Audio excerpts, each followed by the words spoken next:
a compartir pantalla. A ver. Bien,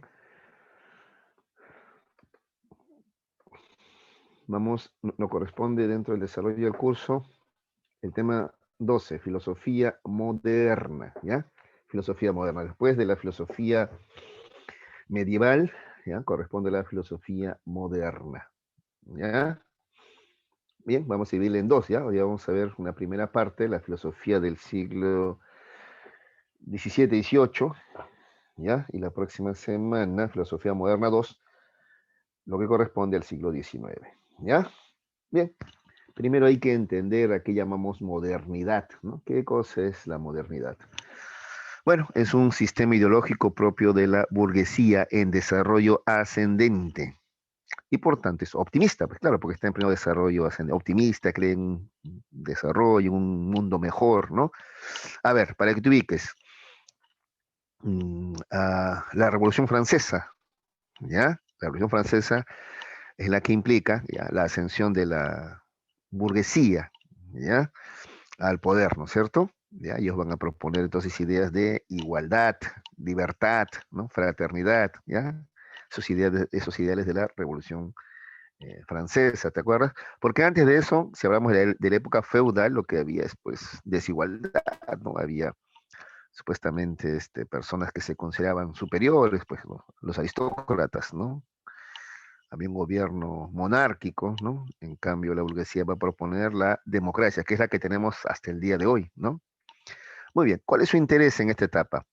El hombre como sujeto libre y racional. Eso se llama antropocentrismo, ¿no? Entonces la filosofía moderna le va a interesar mucho el estudio del hombre, hombre, centrismo. Ahí, entonces, todo el interés de la filosofía de esta época se va a centrar en entender al hombre como un sujeto con libertad y racionalidad, ¿ya? En cambio, ¿te acuerdas que en la filosofía medieval había un teocentrismo? Teo, o sea, el centro era Dios, ¿no es cierto? Ya, acá no, acá el centro es el estudio del hombre, ¿ya? ¿Cuál es el tema central entonces en la filosofía moderna? ¿Ya? Como se habla de lo racional, o sea, se va a buscar construir una ciencia estricta, ¿ya? Dejar de lado las creencias, la mitología, los prejuicios y crear una ciencia estricta, ¿ya? Sistema de ideas claras y ordenadas rigurosamente, capaz de producir tecnología. Eso le interesaba mucho a la burguesía, ¿ya? El desarrollo tecnológico, pues.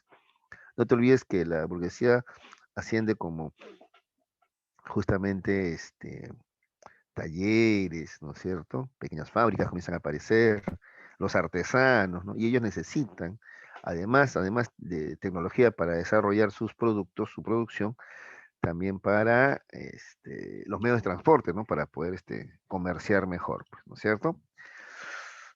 Ya, contextos de su origen, siglos XVI y XVII. A ver, características de la filosofía moderna, hay una posición a favor de la burguesía, considera al hombre libre y racional, cosas que ya te expliqué, y una serie de características más, ¿ya? Que vamos solamente a mencionar, ¿ya? Si no, nos demoramos mucho. Afirma que la razón depende de la libertad, ¿ya? Entonces hay una relación entre razón y libertad y viceversa, ¿no? La libertad también depende de la razón. Hay un interés por desarrollar el conocimiento, sobre todo la tecnología, ¿no es cierto? Cosa que en la Edad Media no había. En la Edad Media más bien se le llama por esa etapa del oscurantismo, porque más bien había una negación de la ciencia. Se consideraba la ciencia y a la filosofía como fuentes de herejía, entonces no se les dejaba desarrollar, ¿no? Claro, por ejemplo, a ver, en medicina, no estaba permitido manipular cadáveres, abrirlos, por ejemplo, para estudiarlos, ¿no? Eso no permitía el desarrollo de la medicina, ¿no? Ya, por las creencias, pues, de que ese cuerpo no te pertenece, es algo que Dios te ha prestado nada más, entonces tú tienes que enterrarlo y devolverlo, ¿no? Polvo al polvo, tierra a la tierra, pues no podías abrirlo, ¿no? No podías manipularlo, ¿ya? Y estos puntos acá me interesan mucho, ¿ya? Aparición del racionalismo, ¿ya? El racionalismo es, acá está, ¿no? Racionalismo moderno, y tenemos ahí a Descartes, Spinoza y Leibniz. ¿Y qué dice el racionalismo? Las ideas claras provienen de la razón, o sea, ellos creen que los conocimientos provienen de la razón. También aparece luego el empirismo moderno. Acá están Bacon, Locke, Berkeley y Hume. ¿Ya? Ellos más bien consideran que el conocimiento proviene de la experiencia sensible. ¿Ya? Y de eso vamos a hablar hoy día. ¿Ya? ¿Cuál es el tema? ¿Cuál es la fuente del conocimiento? ¿Ya? si el conocimiento proviene de la razón o de la experiencia sensible, ¿ya? Racionalistas y empíricos. De eso vamos a hablar, ¿ya? Empecemos con René Descartes. A ver, chicos, entramos ya al tema, ya basta de la introducción, llegamos al tema ya. A ver, René Descartes, por ejemplo, es racionalista, él es matemático, pues. Entonces él considera que la fuente del conocimiento, ¿ya? Es la razón, ¿ya? Pero además, y este es el aporte de él, ¿no? Él considera que los conocimientos, la ciencia está plagada de muchos prejuicios, de muchas creencias, de muchos mitos. Entonces él dice que hay que cuestionarlo todo, ¿ya? Hay que poner en duda todo. De ahí viene su método que se llama la duda metódica, ¿ya? Poner en duda todo y luego someterlo, ¿ya? A un raciocinio exigente, ¿ya? Para llegar a verdades evidentes, lógicas, claras, ¿ya? ¿De acuerdo? Como las matemáticas, pues, por ejemplo, uno más uno es 2, ya eso lo aceptamos aquí en la China y en la Cochinchina, ¿no es cierto? Ya igual, así hay que llegar a conocimientos así universales, lógicos, obvios, que nadie se atreva a cuestionar, ¿ya? Pero para eso hay que partir de la duda, dice él, ¿ya? La duda metódica, ¿de acuerdo? Entonces él comienza a dudar de todo, ¿ya? Él dice, a ver, voy a incluso a dudar de mi propia existencia y va a tratar luego de probar racionalmente su propia existencia. Ahí está su racionalismo, mira. Si yo, por ejemplo, les preguntara a ustedes, chicos, a ver, demuéstrenme que existen. A ver, la mayoría de ustedes me va a decir, profe, yo me veo en el espejo, mire, veo mi brazo, usted me puede ver. Es más, yo lo peñizco, usted va a sentir que yo existo, me van a decir, ¿no es cierto? Ya, eso sería empirismo, pues, o sea, recurrir a hechos, a lo que puedes captar con los sentidos para probar tu existencia, ¿no? Que, que me ves o te veo, que escuchas, que hueles, etcétera. Pero en cambio, Descartes es racionalista, él es matemático, pues, ¿no? Entonces él va a probar su propia existencia, pero no a través de los sentidos, porque él cree que los sentidos te engañan, ¿no? Él cree que la verdadera y única fuente del conocimiento confiable es la razón. Entonces él va a probar su propia existencia a través del uso de la razón y lo va a probar de la siguiente manera. Escucha, él va a decir así, a ver, ¿cómo sé si existo o no existo? Dice. Ya, supongamos tengo la duda, ahí está la duda, ¿ya?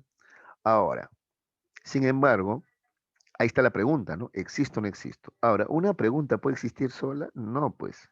Una pregunta no puede existir sola. Esa pregunta tuvo que habérsela planteado a alguien, ¿sí o no?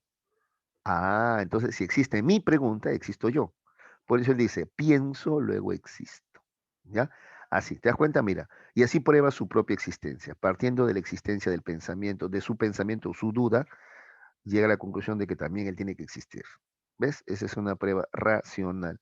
Repito, él es racionalista, no es empirista, ¿ya? Él es lo que cree que más bien los sentidos te engañan o te otorgan información imprecisa, ¿ya? Entonces él cree que hay que recurrir a la razón porque cree que la razón es la única fuente del conocimiento, ¿ya? ¿De acuerdo? Bien, ahora sí vamos por partes. A ver, René Descartes es uno de los fundadores de la filosofía moderna, algunos le consideran el padre de la filosofía moderna, ¿ya? Y él va a plantear algunas ideas que vamos a ver a continuación. Eso que está ahí arriba es un resumen, ¿ya? Pero nosotros vamos de frente a lo esencial, ¿ya? Primero, él dice que la ciencia es parecida a un árbol, ¿ya? Esa es nociología, su teoría del conocimiento. Dice que la ciencia es parecida a un árbol. ¿Cómo así? A ver. Dice que el tronco es la física y las ramas son las demás ciencias, ¿ya? Las ramas son las demás ciencias. ¿Y la filosofía qué sería? La filosofía sería la raíz del árbol. ¿Ya? Entonces un árbol que tiene buena filosofía, buena base filosófica, buena raíz, va a dar mejores frutos. Pues los frutos sería la tecnología, pues, ¿ya? O las ciencias aplicadas ya, ¿ya? Entonces por eso es importante, dice, partir de una buena base filosófica, ¿ya? Y ahí viene su planteamiento, pues, ¿no? Dentro de la base filosófica está el método, y el mejor método para él es el método de la duda metódica, ¿ya? Que es el método matemático, porque Descartes es matemático, ¿ya? Entonces él propone un nuevo método, esto vamos a mencionarlo nomás, ¿ya? Él propone que se debe partir de evidencias, luego analizar dichas evidencias, esto someterlo a la razón, ¿sí o no? Hacer una síntesis y finalmente una revisión final. Entonces, si queremos que la filosofía sea una ciencia rigurosa, dice, se debe partir de ideas claras y distintas. Para ello, contamos con la razón. La razón nos provee de ideas claras por medio de la intuición y la deducción, ¿ya? Y ese es razonamiento, ¿te das cuenta? ¿Ya? Más que pensar Más que confiar en los sentidos, hay que confiar en la razón como fuente de conocimiento. Por eso Descartes es racionalista, no te olvides, ¿ya? Acá está su método, el método que él propone, ¿ya? Te decía que es muy parecido al de las matemáticas, ¿no? La duda metódica, ¿ya? La duda metódica, que es el método deductivo, vas a ver tú luego, ¿ya? A ver, procedimiento que nos permite hallar esas ideas evidentes, claras, mediante la duda, ¿ya? Mediante la duda vamos a ir desechando las ideas que justamente son dudosas, de tal modo que al final nos vamos a topar con aquellas ideas que ya no son dudosas. Esas son las ideas evidentes, lógicas, obvias, si tú quieres. A eso hay que llegar. ¿Ya? ¿De acuerdo? Como las matemáticas, pues 1 más 1 es 2. La suma de los ángulos de un triángulo equivale a 180 grados son verdades evidentes que todos aceptan. Ya, a eso hay que llegar. Dice. Pero ¿cómo? Partiendo de la duda y utilizar la razón, ¿ya? Para quedarte con estas verdades evidentes. ¿Ya? Entonces dice, dudo de todo conocimiento, pero al dudar de todo se presenta ante mi entendimiento una intuición. ¿Cuál es esa intuición? Yo existo. ¿Ya? Esa es una intuición. ¿Ah? Yo intuyo de que existo. Ahora, intento dudar de esta idea. ¿Existo o no existo? Pero ya no puedo. ¿No? Luego ante mí está la primera. Dice, ¿y por qué ya no puedo? Porque como te digo, él dice así, ¿no? A ver, ¿por qué no puedo dudar de mi existencia? Porque, a ver, si dudo de mi existencia, está la duda. Y la duda no puede estar en el aire. Esa duda es de alguien. Esa duda es mía. Entonces, si existe la duda, existo yo. Ya. Pienso, luego existo. ¿Ya? Esa es la primera evidencia. Pero mira, parte de una intuición que luego va a confirmar. ¿Te das cuenta? Parte de una intuición que luego él confirma. Es pura razón. ¿Te das cuenta? A ver, un poquito más, a ver, para que comprendas más esto. Un empírico va a tratar de verificar en los hechos, en la realidad, ¿no? ¿De acuerdo? Las hojas tienen clorofilas, me voy, agarro una hoja, la hiervo, no sé, para ver que salga la clorofila, que es algo verde. ¿Ves? ¿Ya? Eso hace un empírico. En cambio, un racionalista va a hacer como las matemáticas, va a tratar de demostrar todo de manera lógica, a través del uso de la razón, ¿ya? Esa es la diferencia. Y ya te dije ya, Descartes es racionalista, ¿ya? Entonces, si la razón es la fuente del conocimiento, quiere decir que ya tenemos algunas ideas innatas, o sea, ya nacemos sabiendo pensar antes de cualquier cosa que captemos con los sentidos, ya tenemos algunas ideas innatas. Eso es lo que dice Descartes, habrá atención, a eso se le llama innatismo cognitivo, ¿ya? Y esa es una de las cosas que Descartes dice. A ver, entonces hay tres tipos de ideas, ¿ya? Acá está en el cuadrito, mira el cuadrito. Innatas, adventicias y ficticias, ¿ya? Acá nos interesan más las innatas, ¿ya? Porque ese es el punto de debate con los empiristas. Los empiristas dicen, no, no hay ideas innatas. Descartes dice, sí hay ideas innatas. O sea, mira que innatas que son ideas no aprendidas, sino que ya tenemos desde que nacemos ya tenemos esa idea. Por ejemplo, la idea de mi propia existencia es una idea innata. A ti nadie te enseña, ¿no? Oye, tú existes, no, tú lo intuyes y luego tú lo compruebas lógicamente, ¿no? Igual, la existencia de Dios también es algo que tú intuyes y luego vas a probar racional, lógicamente también. Ya esas son ideas innatas para Descartes. Ya por eso él dice, todos por eso creen en Dios. ¿Por qué? Porque no es algo que tú aprendes, sino es algo con lo que ya naces. ¿Ya? Luego están las ideas adventicias. Ya, estas sí son las que vas a captar con los sentidos. ¿Ves? Surge fuera a través de mis sentidos. ¿Ya? Entonces yo, los colores, por ejemplo, son ideas adventicias. Eso lo he captado con los sentidos. Pues el frío, el calor también. Ya es lo que capto con los sentidos. Y finalmente las ideas ficticias. Eso tiene que ver con la imaginación. ¿Ya? Yo invento. ¿Ya? Por ejemplo, el unicornio, las sirenas no existen, pues son invenciones del hombre, producto de la imaginación del hombre. Entonces ahí están los tres tipos de ideas que propone Descartes, innatas, adventicias y ficticias, ¿ya? Pero repito, acá lo que nos importa son las innatas, porque repito, él cree que existen ideas innatas, él cree que la idea de Dios y la propia existencia son ideas con las cuales ya nacemos, no se aprenden, no se captan con los sentidos, simplemente nacemos con ellas. ¿Ya? Porque repito, él es racionalista. La razón antes que los sentidos es la razón para él. ¿De acuerdo? Si hay dudas, pregunten, muchachos. Pueden detenerme cuando quieran. Profesor, disculpe y pregunten nomás ahí. ¿Ya? Mira, igual, mira cómo va a probar la existencia de Dios. Él es un racionalista, ¿no? Porque un empirista te diría, a ver, prueba, pues no sé, dime, a ver, ¿dónde ocurre un milagro? Un hecho, pero los empiristas quieren hechos. En cambio, los racionalistas, no, ellos se basan en la razón. Mira lo que dice Descartes, mira, él no prueba con hechos que Dios existe, sino utilizando la lógica, la razón. Dice así, tengo la idea innata de Dios, ¿ya? Esta idea es la de un ser infinito. Claro, Dios es infinito, ¿no es cierto? No tiene comienzo ni fin, no tiene límites, ¿no? Ya. Ahora, yo soy consciente de que soy finito. Los humanos sí tenemos fin, ¿no? Nacemos y morimos. Luego, de algo finito no puede surgir algo infinito. Claro, ¿sí o no? ¿No es cierto? Por tanto, esa idea me la ha impuesto un ser verdaderamente infinito que es Dios, porque Dios es res infinita. ¿Ya? Esa es su primera prueba. O sea, si Dios es infinito, yo que soy finito no puedo tener la idea infinita, porque Dios es idea, ¿no es cierto? En mí, no, o sea, la idea de infinito no puede surgir en una cabeza que es finita. La única explicación es que esa idea de infinito no viene de mí mismo, sino que me la ha dado Dios.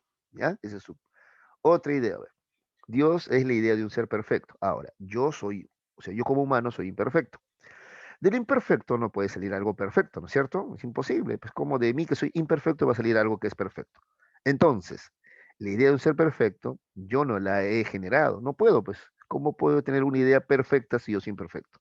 Entonces, el único perfecto es Dios. Entonces Dios existe, pues, obligatoriamente. ¿Ya? Si no, ¿de dónde viene esa idea de perfección? Si no puede venir de un ser imperfecto como yo. ¿De acuerdo? Tres, toda propiedad que posee un objeto que conozco claramente, la posee realmente. ¿Ya? Comprendo claramente, entonces, a ver, dicen, mira, toda propiedad que posee un objeto que conozco claramente, lo posee realmente. Por ejemplo, comprendo claramente que Dios es un ser perfecto.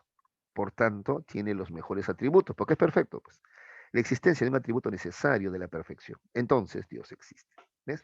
¿Ves? Como verás, son pruebas racionales, ¿ya? Él usa la razón. En ningún momento él te va a poner hechos porque él no es empirista, él es racionalista.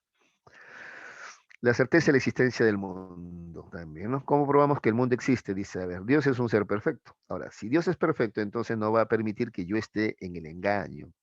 ¿Ya? De ahí que el mundo material existe. Ya, porque, a ver, quiero que entiendas algo.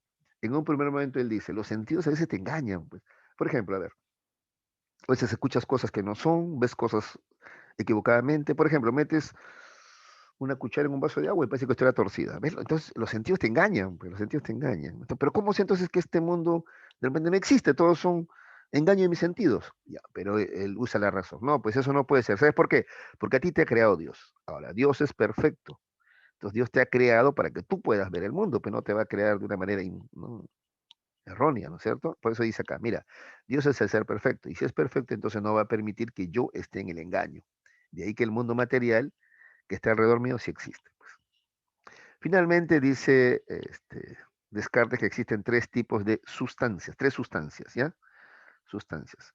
Primero, la res infinita, que es Dios, la res cogitan, que es el pensamiento o espíritu, y la res extensa, que es la materia o cuerpo. Los animales son solamente res extensa o materia o cuerpo. El hombre, en cambio, es estas dos. El hombre es res cogitans, que es pensamiento, espíritu, y res extensa, que es materia, ¿no? Y Dios, que está por encima del hombre, está hecho de otra sustancia, que es la res infinita. ¿Ya? Listo. Hasta ahí. ¿Alguna pregunta sobre Descartes? A ver, muchachos.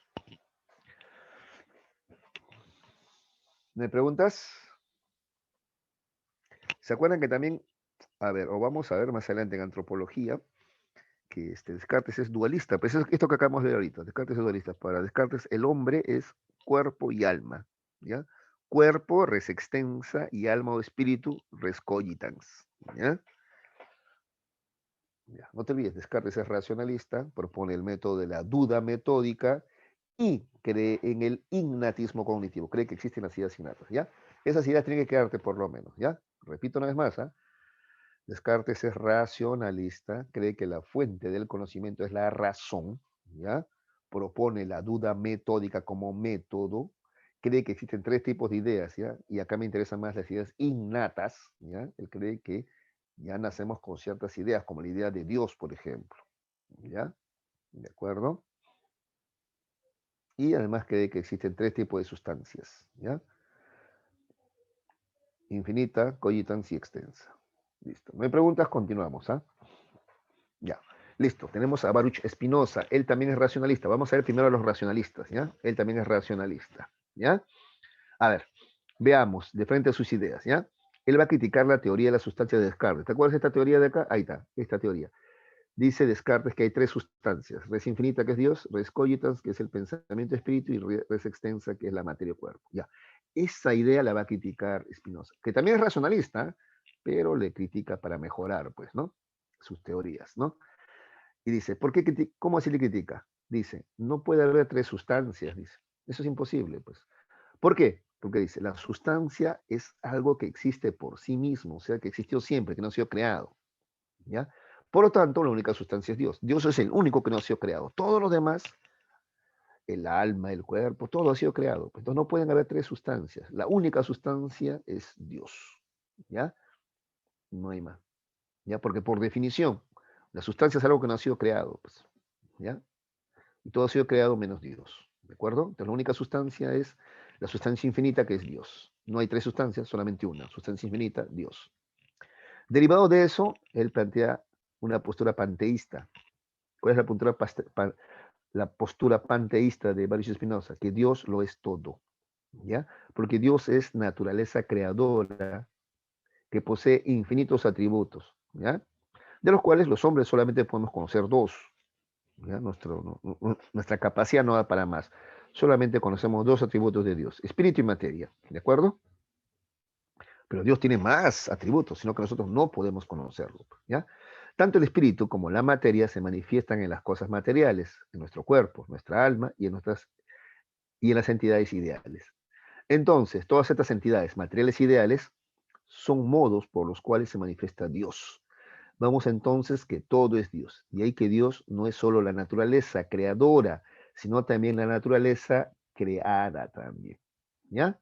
Entonces, Dios es el espíritu, pero también Dios es el mundo, naturaleza también, naturaleza creadora, pero también naturaleza creada también, ¿ya? Dios es todo, en otras palabras, ¿ya? Esa es la postura de Spinoza. ¿Alguna pregunta sobre Spinoza? Están ahí, ¿no, muchachos? Me están escuchando, ¿no? Estos muchachos mudos. ¿Sí? Ya, ahí está. Muy bien, continuemos. Ahora vamos a ver a Leibniz, ¿ya? Gottfried Leibniz. Acá mucha atención, ¿ah? Él también es racionalista, ¿ya? Leibniz también es racionalista, ¿ya? Él va a criticar el mecanicismo. A ver, eso no te he contado. A ver, para Descartes, la naturaleza es como una máquina, ¿ya? Por eso está en movimiento, pues como una máquina. ¿Ya? Leibniz va a criticar eso. No, la naturaleza no es como una máquina, ¿ya? No, no, no. Hay mucho más dinamismo.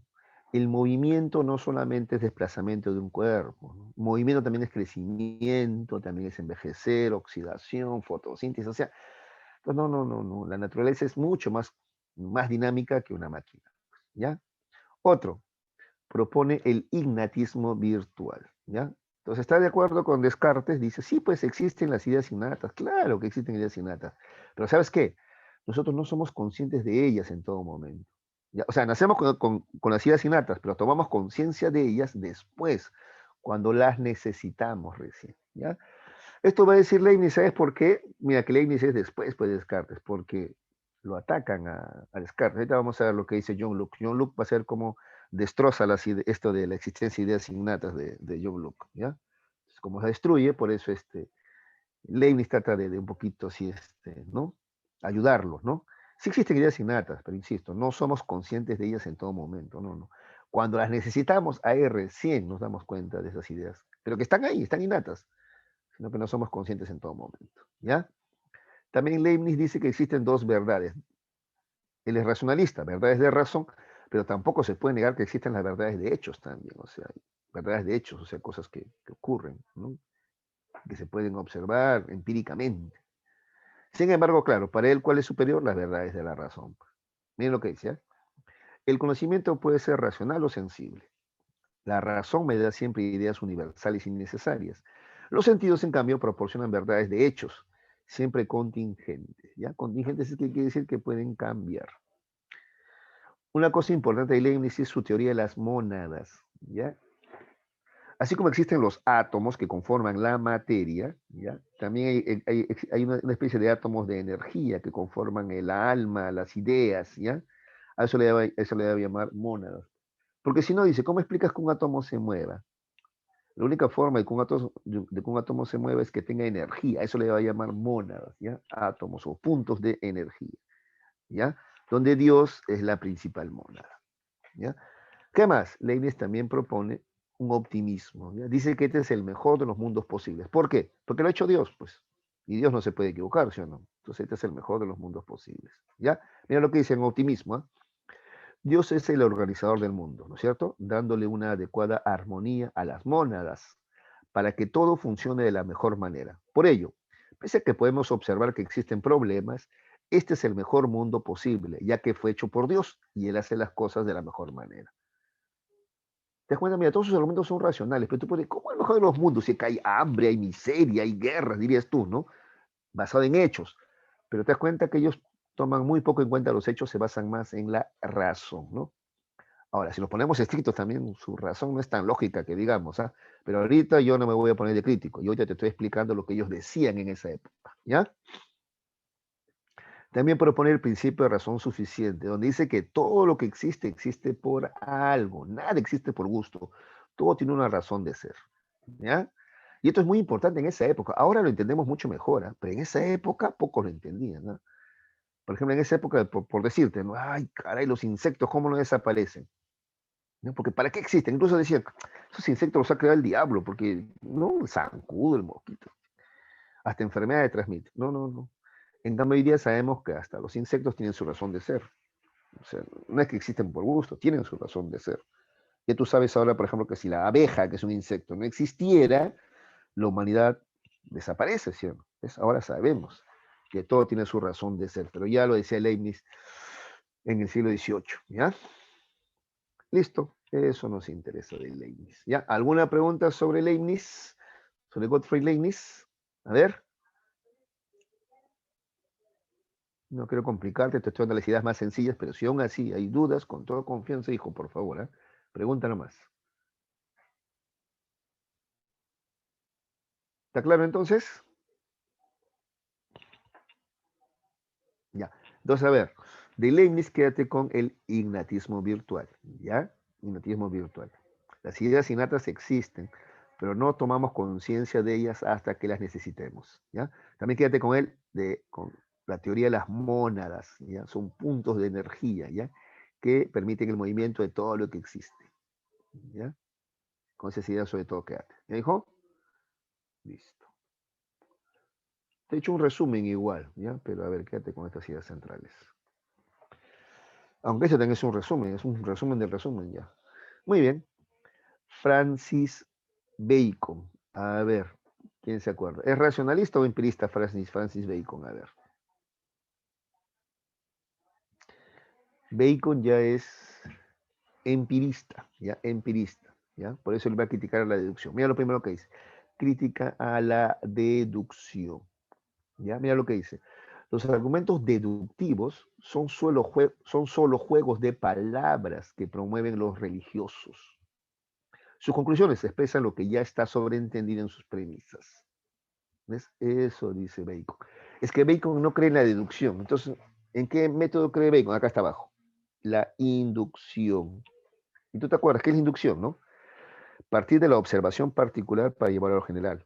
Un ejemplo de inducción que te he dado ya antes. Inducción. Yo veo, mira, método inductivo, ¿eh? Mira, yo veo un cisne blanco aquí en el zoológico de Lima, me voy a Ecuador, veo un cisne blanco, viajo a África, veo un cisne blanco, me voy a Francia, en un lago veo un cisne blanco. Entonces así, de observación uno a uno, uno a uno, yo concluyo, entonces todos los cisnes son blancos. Esa es la inducción, ¿ya? Parto de la observación particular y llego a lo general, ¿ya? Eso hay que hacer, dice. Hechos, hechos, ¿ya? En cambio, la deducción parte de argumentos racionales. Y mira, él critica, ¿no? Dice, los argumentos deductivos solo son juegos de palabras. ¿Te acuerdas, pues, lo que decía, por ejemplo, Descartes, para probar que Dios existe, ¿no? ¿No? Mi mente es limitada, entonces en mi mente limitada no puede caber una idea ilimitada como la idea de Dios, etc. ¿No? Él te diría, no, a mí dame hechos, te va a decir un empirista como Bacon, ¿ya? Igual acá esta idea de que este es el mejor de los mundos posibles, pero ¿por qué? ¿Por qué? Porque Dios lo ha hecho, pues si Dios no se equivoca, ¿sí o no? ¿Ves? Eso es lógica, te va a decir Leibniz, ¿no? En cambio, Bacon te va a decir, no, pero la realidad que te muestra, ¿cuál es el mejor de los mundos? Es un mundo que se está destruyendo, ¿no? Es un mundo de guerras, de hambre y miseria, no, no. ¿Ves?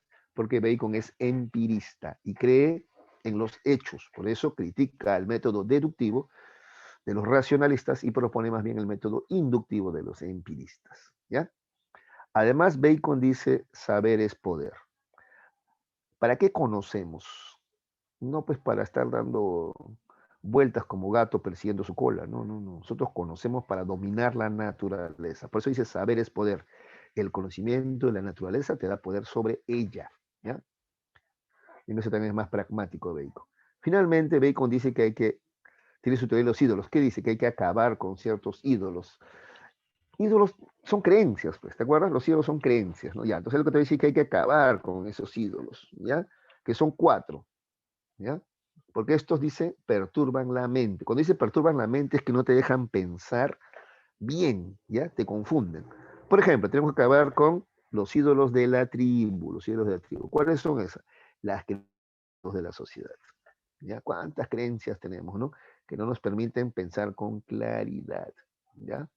Por ejemplo, cuando antes se creía, a ver, que la Tierra era el centro del universo. ¿Por qué? Porque ahí está el hombre, y el hombre es la máxima creación de Dios. Eso dice la Biblia. Listo. Y esas creencias no te permitían avanzar a la ciencia, no le permitían. No, el sol es el centro, herejía, pecado, y te quemo vivo, ¿no es cierto? Ya, entonces hay que acabar con esas creencias y mitos de la sociedad. También hay que acabar con los ídolos de la caverna. ¿Cuáles son los ídolos de la caverna? Los prejuicios y mitos personales. Por ejemplo, creer que hay razas superiores, hay razas inferiores y qué sé yo. ¿Ya?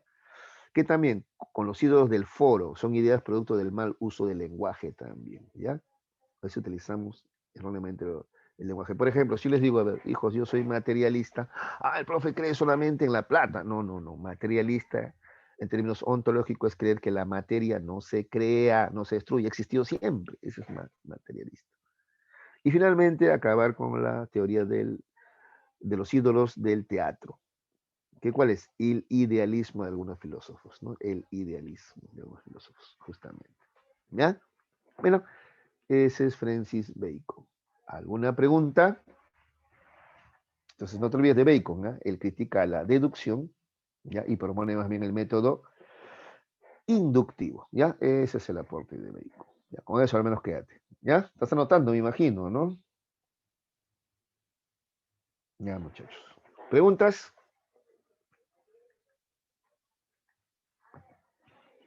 ¿No hay preguntas? ¿Todo claro?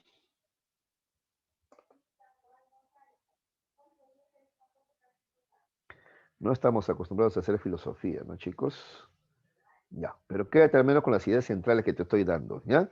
Lo demás es información adicional que puede servirte, pero quédate con lo esencial, ¿ya? ¿Listo? Ya, entonces de Bacon te dijo quédate con que él critica el método deductivo y él más bien eh, rescata el método inductivo, más bien, ¿ya? Listo. John Locke, a ver, acá sí es importante, ¿eh?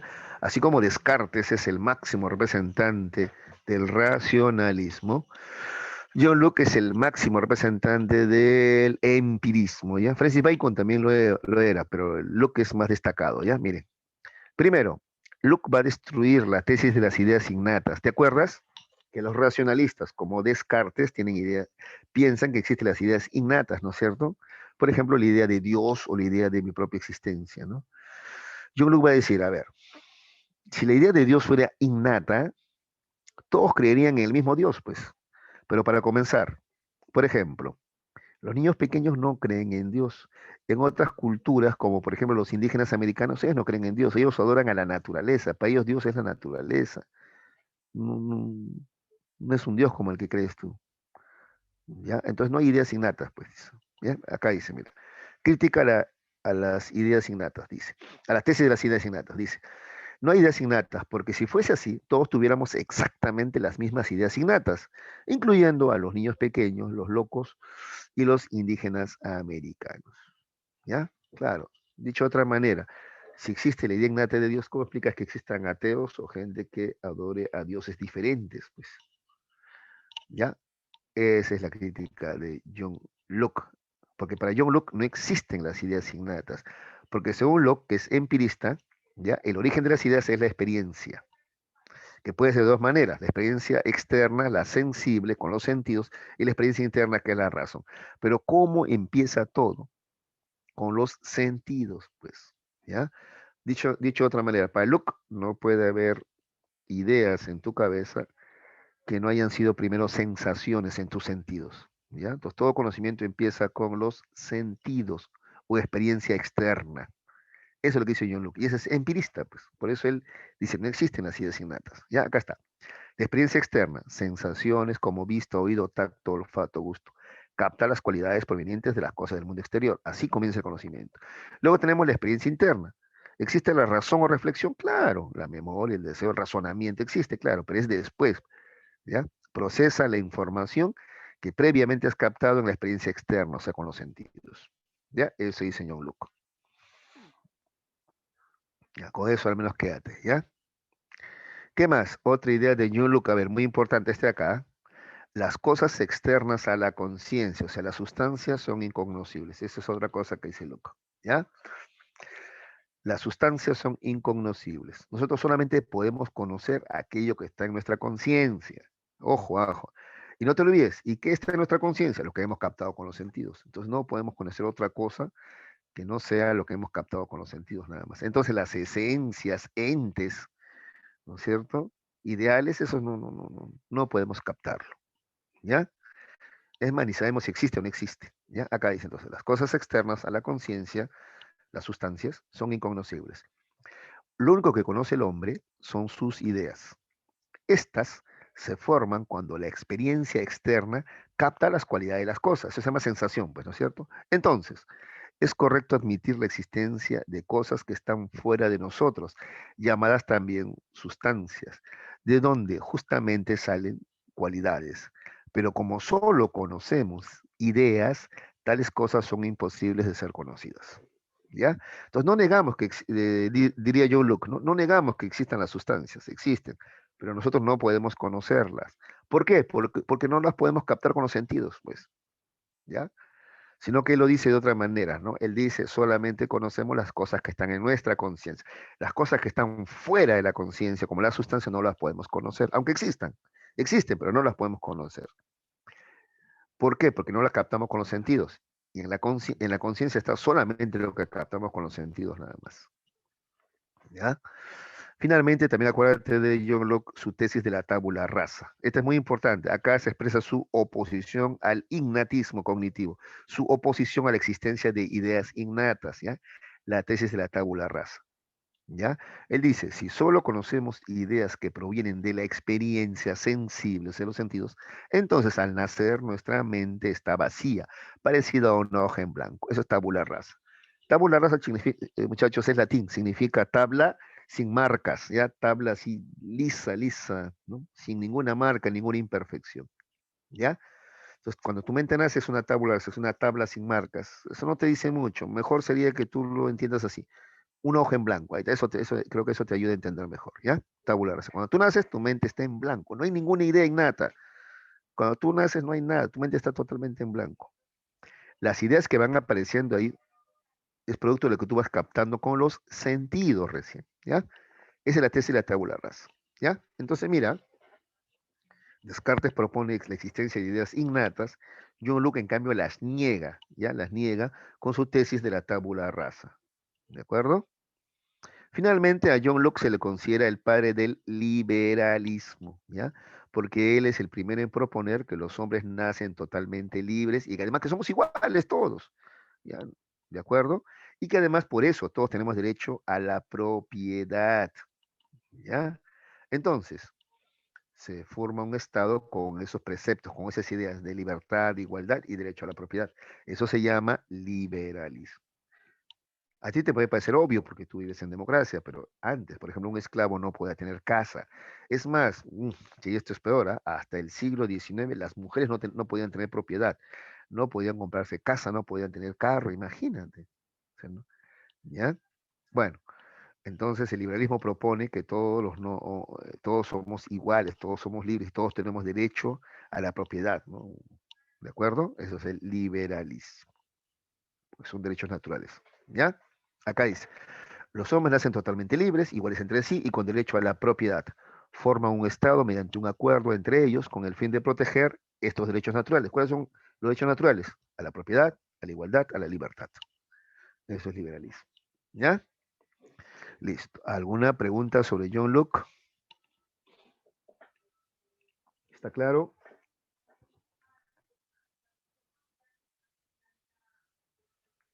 Ya. ¿Está claro, muchachos? Entonces, de John Locke, a ver. Nos quedamos con su crítica a la tesis de las ideas innatas. Para él no existen ideas innatas. Por ejemplo, la idea de Dios no puede ser innata, pues, si no todos creeríamos exactamente en el mismo Dios, pero no. No. Aparte los ateos, ahí también tienen otras formas de creer. ¿Ya? ¿Ya? Eso lo va a llevar a su tesis de la tabula rasa, ¿no? Que no hay ideas innatas, pues. Entonces, si no hay ideas innatas, ¿cuál es el origen de las ideas? Ah, la experiencia externa primero, que son los sentidos, ¿no? Lo que se capta con sentido, las sensaciones y percepciones, y luego la experiencia interna, que es ya la razón o reflexión. ¿Ya? También dice que las cosas externas a la conciencia no las podemos conocer porque simplemente no las podemos captar con los sentidos. Su tesis de la tabula rasa que te expliqué, al nacer nuestra mente es una hoja en blanco, y su tesis o su teoría del liberalismo, ¿no? Que plantea que todos somos iguales, tenemos libertad y por tanto derecho a la propiedad privada. ¿Ya? Listo. ¿Alguna pregunta? Vuelvo a reiterar. A menos díganme que todo está claro. Pues tengo que preguntarles todavía, muchachos, a ver si por favor, siquiera por respeto, Sí alguien se me dice, entiende, está claro. profesor. Gracias, hijo, un respetuoso. ¿Y los demás? Nada, no contestan, chicos. Yo no estoy pónganse en mi lugar, un poquito de empatía, pues, ¿no? La verdad me preocupa. Yo no estoy frente a frente de ustedes, no los puedo ver. No sé si me están entendiendo o no. Entonces, a ver si me contestan, por amor de Dios, ¿ya? Cuando les pregunte, ¿está claro? Dígame sí. O también dígame no, y yo les explico de nuevo, ni ningún problema. Pero contesten algo, ¿ya?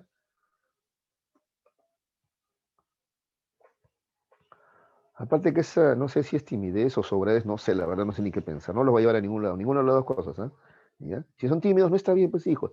Tienen que preguntar. Además, yo les pregunto, alguna vez yo me he molestado por una pregunta. Hasta les he bromeado. El día que pregunten algo, voy a llorar de emoción, la verdad, porque nunca preguntan nada ustedes. La verdad no me aprovecho. Muestra esa parte, hay muchas cosas que yo podría enseñarles si me lo permitiera. Pero si no preguntan, ¿qué hago yo? Pues me da miedo, porque les enseño lo básico y ni siquiera eso sé si me están entendiendo. Si yo supiera que sí, podríamos profundizar un poquito más.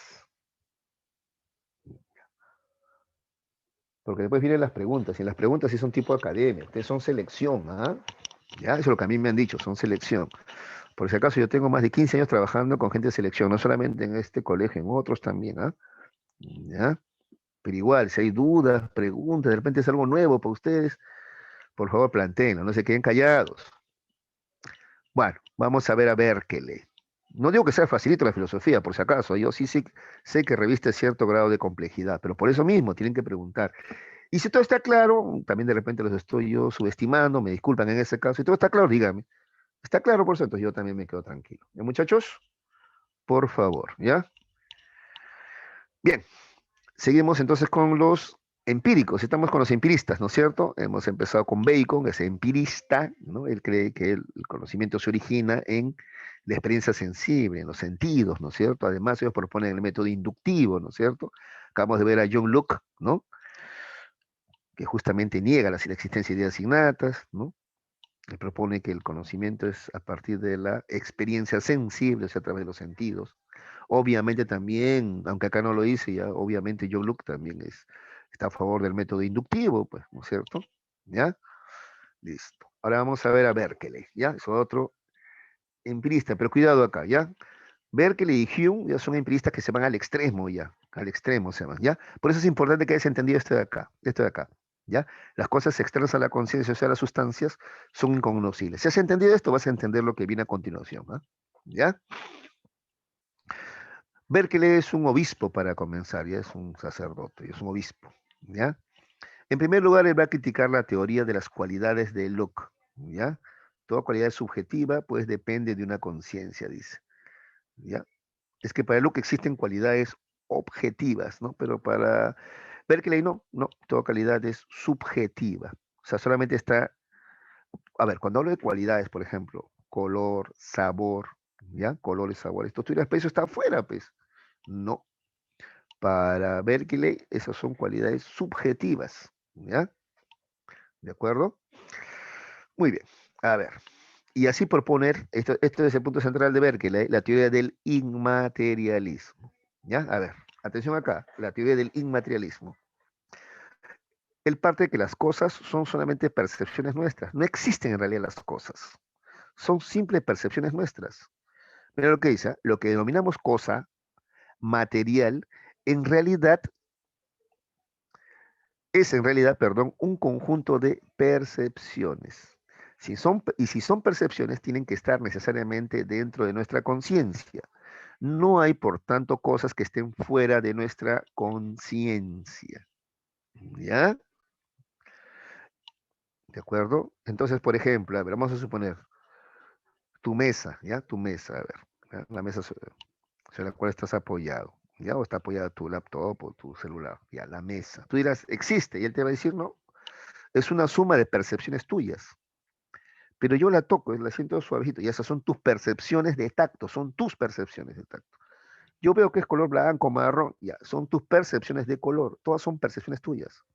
En realidad tú no sabes si esa mesa realmente existe o no, y si existe de esa manera, porque lo único que tú tienes son percepciones tuyas. Ya, a ver, para que entiendas un poquito más, por ejemplo, te cuento, yo te decía, ¿no? La luz del día, por ejemplo, hijos que nosotros vemos de un solo color, ¿no? La luz del día, la luz del sol, no media amarilla, ¿no es cierto?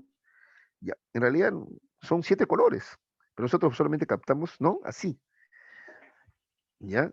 ¿Ves? Entonces hay muchas cosas las cuales muchas cosas que no podemos captar, ¿no? ¿Ya?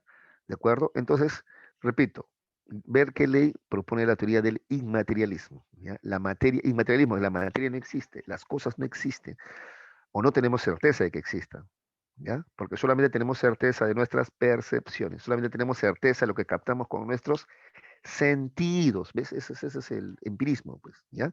Llevado a un extremo, ¿ya? ¿De acuerdo? Entonces te decía, igual, a ver, supongamos tú tocas tu cama, ¿no? Pero yo siento, me está suavecito el colchón, son percepciones tuyas, ¿ya? De tacto, colores de la vista, ¿ya? Son percepciones tuyas nada más. Y él concluye entonces, solamente existe lo que está en mi conciencia, por lo tanto, ser es ser percibido.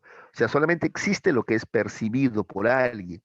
Si algo no es percibido por nadie, entonces no existe, pues. Ya eso es ser percibido. Por lo dicho anteriormente, si decimos que algo existe, es debido a que es percibido, almacenado en una conciencia. Si no, no existe, pues. ¿Ya? Entonces, mira, dos cositas de Berkeley, ¿ya? Primero, la teoría del inmaterialismo. Las cosas no existen o no sabemos que existan, porque nosotros solamente tenemos conciencia de lo que captamos con los sentidos, nada más, ¿ya? Además dice que ser es ser percibido, ¿ya? Solamente existe algo en la medida que alguien lo haya percibido y lo introduzca a su conciencia, ¿ya? Cayendo a un extremo, entonces yo podría decirle a Berkeley, entonces, oye, entonces, si yo no te percibo a ti, tú no existes, yo me voy y tú sigues existiendo, le podría yo discutir a Berkeley, ¿no? Pero ahorita, repito, ahorita no estoy yo en el plan de discutirle, sino de explicarte lo que él dice, ¿ya? Y para él, ser es ser percibido, ¿ya? Entonces tú como objeto también, eres objeto de alguien más, ¿no? Existes en la medida que alguien te perciba, si no, no existes, ¿ya? Entonces Dios también, entonces con Dios habría el mismo problema, pues porque a Dios yo no lo puedo percibir, ¿sí o no? O alguien ha captado con los sentidos a Dios. No, entonces él, pues sacerdote como es, dice, no, Dios sí existe. Pero ¿cómo? Si no lo puedo captar con los sentidos. Justamente esa es la prueba de su existencia, pues. Él dice así, mira, la conciencia de los seres humanos es finita y además limitada, ¿no es cierto? Por eso, sería absurdo creer que las cosas van a estar dentro de ella, ¿ya?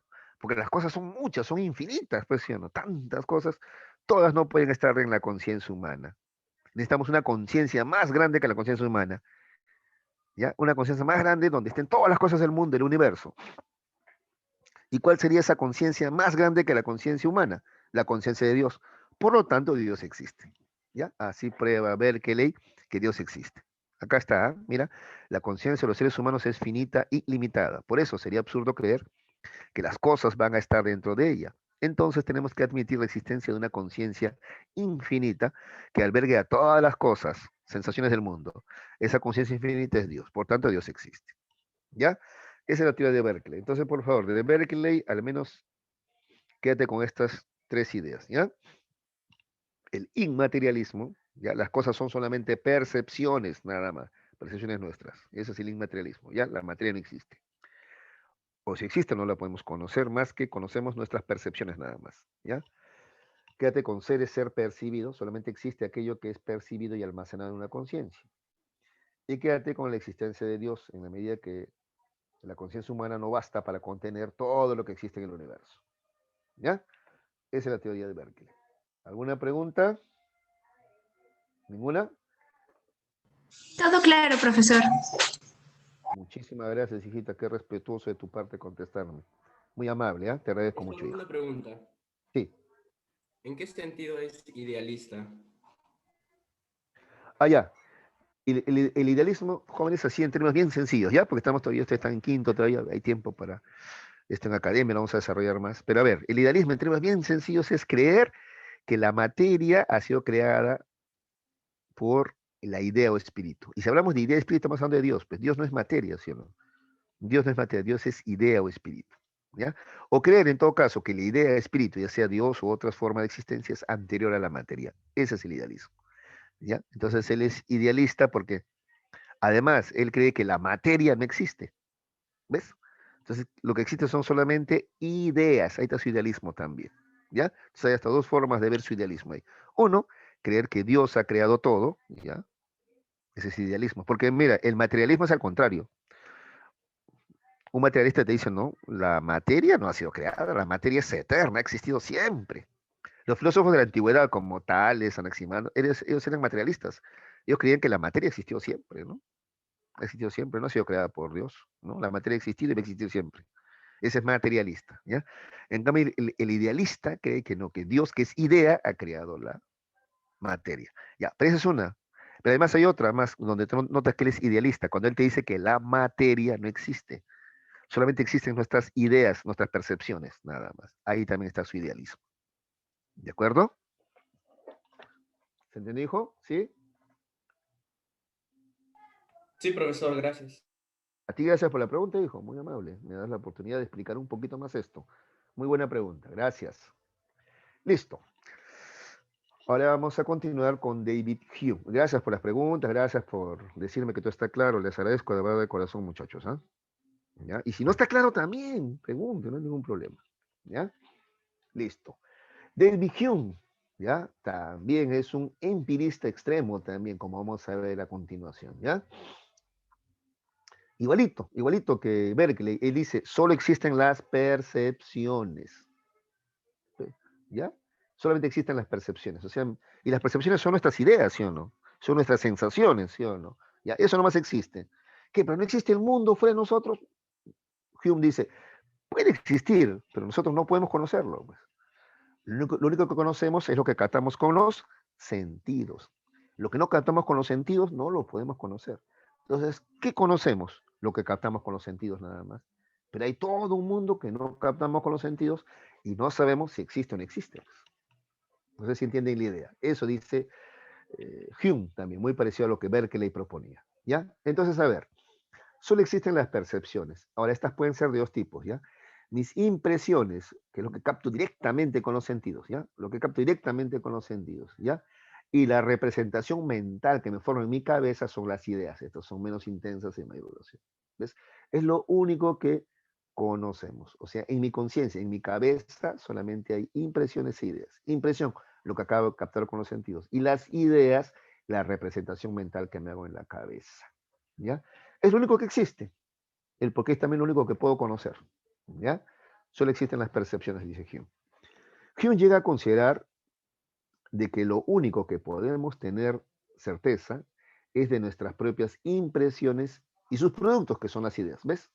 De eso nomás podemos tener certeza. De esto podemos, lo que acabo de captar con mis sentidos y la idea que me he formado en mi cabeza, ya es de lo único que yo puedo tener certeza.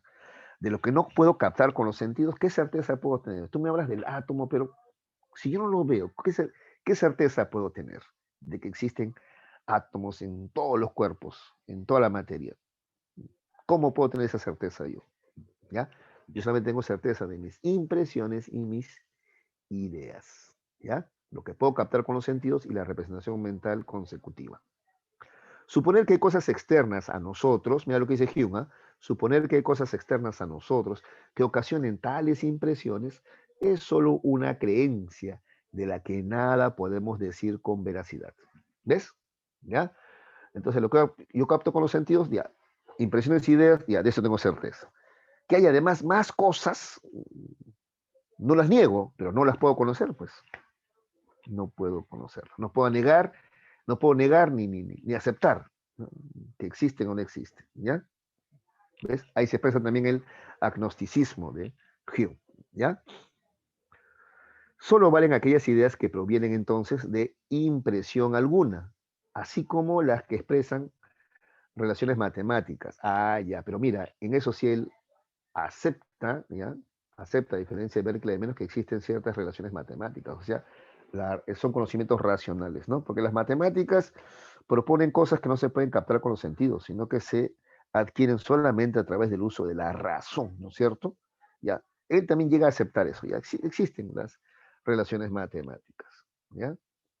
De ahí entonces que encontramos ya esta clasificación que ya no quiero confundirte con eso, ¿ya? No quiero confundirte con eso. Que vamos a quedarnos con lo más básico, lo elemental por ahora, ¿ya? Muy bien. A ver, tenemos entonces la valoración de la inducción, ¿ya? Es otra cosa de Hume. A ver, Hume, otra vez, ¿ah? ¿Ya? Propone como método la inducción. ¿Te acuerdas del método inductivo? El método inductivo. Ir de lo particular, de la observación particular, de lo que captas con los sentidos a lo general. ¿Ya? Entonces, un niño, por ejemplo, método inductivo, un niño ve que su perrito en la casa ladra, el perro del vecino ladra, el perro del guardián en la escuela también ladra. Entonces él concluye, ah, todos los perros ladran. ¿Ves? Eso es el método inductivo, ¿ya? De la observación particular, llegar a conclusiones generales, ¿ya? Entonces, los empiristas, ¿no? Destacan este método inductivo. En cambio, los racionalistas proponían el método deductivo, la deducción, como las matemáticas, ¿no? ¿De acuerdo? Ya, muy bien. Entonces, valoración de la inducción, dice. Pese a que sus conclusiones no son seguras e inclusive pueden generar ideas metafísicas por costumbre, la inducción es muy superior a la deducción. ¿Ya? Ahí ya tenemos, gracias a ella tenemos conocimiento sobre los hechos, ese método inductivo. ¿Ya? Repito, dice él, a pesar de que el método inductivo tampoco es que sea perfecto, ¿eh? Dice, porque a veces te puede generar ideas metafísicas por costumbre. A ver, atención, te voy a poner un ejemplo. Este es importante porque hay una pregunta sobre esto ahorita en el tema, digo, en la práctica dirigida, ¿ya? A ver, ¿cómo es esto de que el método inductivo está bien, pero puede generar ideas metafísicas por costumbre, o sea, equivocadas? A ver, te voy a poner un ejemplo, ¿ya? No sé si tú has escuchado que mucha gente cree que cuando hay viento fuerte va a haber temblor, ¿no? Mi mamá era una de ellas, ¿no? Mi mamá, "Ay, está corriendo viento fuerte, va a haber temblor", decía, ¿no? ¿De acuerdo? Y yo, que estaba en el colegio, en esa ocasión estaba como tú en cuarto, quinto secundaria, cuarto de secundaria estaba, ¿no? Le dije, no, mamá, pero no tiene nada que ver, le digo, nada que ver, tiene, los sismos no ocurren por el viento fuerte, no es que el viento hace temblar la tierra, porque ella pensaba eso, creo, ¿ah? No, mamá, el viento no hace temblar la tierra, no, no, no. La tierra tiembla porque hay placas tectónicas y acá tenemos las placas de Nazca. Y comencé a explicarle yo, pues, ¿no? Me escuchó, mi mamá me escuchó. No, hijo, te has equivocado, vas a ver, me dice. ¿Ya? Y de verdad hubo sismo, pues ya ves, dónde está que tu placa tectónica, ahí está el sismo, pues me dice. Entonces, para ella causa-efecto, ¿no? Viento fuerte causa efecto sismo. Listo, se acabó, pues ya se confirmó. No, mamá, ahora convencerla es más difícil todavía, pues sí o no, porque ya está, pues ahí está. Ya, entonces, a veces así, a veces las cosas que ocurren así por casualidad, ¿no? ¿No es cierto? Llegan a creer llegan a pensar a la gente que hay pues ¿no? Una relación, ¿no? Entre una y otra cosa, ¿no es cierto? ¿Ves? Entonces, el principio de causalidad muchas veces es equivocado, ¿no? ¿No es cierto? Es por costumbre. A ver, otro ejemplo. A ver. Ahora, por ejemplo, que estamos en época del COVID, ¿no? Y ya en invierno, a ver. Tú viajas en el micro, la gente otra vez está cerrando las ventanas. Es que hace mucho frío. No, abra la ventana, tiene que haber ventilación. No, más bien por el frío te vas a enfermar. No, señora, al contrario, si deja la ventana cerrada nos enfermamos. No, y es que en su ideal está frío igual gripe o COVID. Y no es así. Ese es un virus, es un virus. Claro que la humedad de repente posibilita su transmisión, ¿no? Pero es un virus, ¿no? O sea, al contrario, hay que tener ventiladas todas nuestras áreas, ¿no? Nuestra habitación también, ¿ya? Porque si no, nos vamos a enfermar peor. Pero la gente cree que no. Es que ya le pasó alguna vez. Invierno, gripe. Ah, entonces es por el frío. A veces es por la humedad, a veces por la... Y esa humedad genera, por ejemplo, que aparezcan más, o aumenten hongos y otro tipo de organismos, y eso genera resfriados y gripes. Pero no es el frío mismo, ¿no? ¿No? Igual, está mal de la garganta. Ah, tómate algo caliente. No, algo tibio será, caliente no. Con algo caliente peor irritas pues la garganta. Ya, pero así, te repito, a veces tenemos muchos conocimientos inductivos, ya, sí, se basan en hechos, pero es más producto de la costumbre, ¿no? No en los hechos mismos, producto de la costumbre, ¿ya? Eso es lo que va a decir también este Hume, ¿ya? Entonces, el principio de causalidad, por ejemplo, muchas veces es equivocado por la costumbre. Ya, terminamos a ver el último, Immanuel Kant. Chicos, Immanuel Kant ya no corresponde a la etapa de la modernidad propiamente dicha, sino ya él un poquito más allá. Está dentro de la modernidad, ¿ah? Pero es una etapa que se llama la ilustración, ¿ya? Ilustración, ¿ya? Ese es Kant, ya Kant pertenece ya a la ilustración. Ya, ¿y por qué te lo destaco? Porque, a ver, primero quiero que entiendas esto, a ver. Acabamos de ver a racionalistas y empiristas. Racionalistas, Descartes, Spinoza, Leibniz, son racionalistas. Empiristas, Bacon, Locke, Berkeley, Hume, son empiristas. ¿Está bien? Para los racionalistas, ¿ya? La fuente del conocimiento es la razón o entendimiento. Para los empiristas, la fuente del conocimiento es la experiencia sensible, ¿ya? Ahora, entre racionalistas y empiristas, ¿qué cosa crees que va a hacer Kant? Kant se va a poner en el medio y va a fundar algo que se llama criticismo. Criticismo se pone en el medio, ¿ya? Él tiene una obra que se llama Crítica de la razón pura, donde critica a los racionalistas, pues. Critica a los racionalistas. Pero al mismo tiempo, él dice que no podemos negar que hay cierto tipo de intuición, de ideas también, o de nociones que tenemos también, dice. ¿Ya? Entonces él se pone en el medio, ¿ya? En conclusión, para Kant, para Immanuel Kant, para que exista el conocimiento se requiere de ambos, tanto de la razón como de la experiencia, ¿ya? Eso va a decir Kant. ¿De acuerdo? Muy bien, a ver. Veamos algunas cosas de Kant. Vamos a destacar algunas, no vamos a verlo todo, ¿ya? No quiero confundirte, vamos a quedarnos con las ideas centrales, ¿ya? A ver, primero, la revolución copernicana. Esto es importante, ¿ya? Dice que así como Copérnico revolucionó en las ciencias como la física, la astronomía, ¿ya? Kant dice que él ha revolucionado en el tema de la teoría del conocimiento. Así es, ha hecho una revolución él. ¿Y por qué? Porque dice que él es el primero, ¿ya? En ver al ser humano como un ser activo, constructor de conocimientos, ¿ya?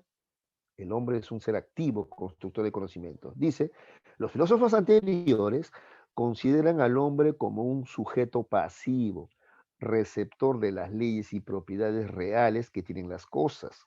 Pero no es cierto. El conocer a las cosas con propiedades y leyes es resultado de una elaboración del ser humano por medio de su razón.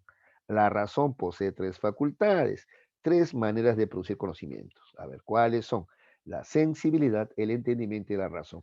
Así ocurre el conocimiento. Mira cómo trata de relacionar la sensibilidad, que es lo que propone el empirismo, ¿te acuerdas?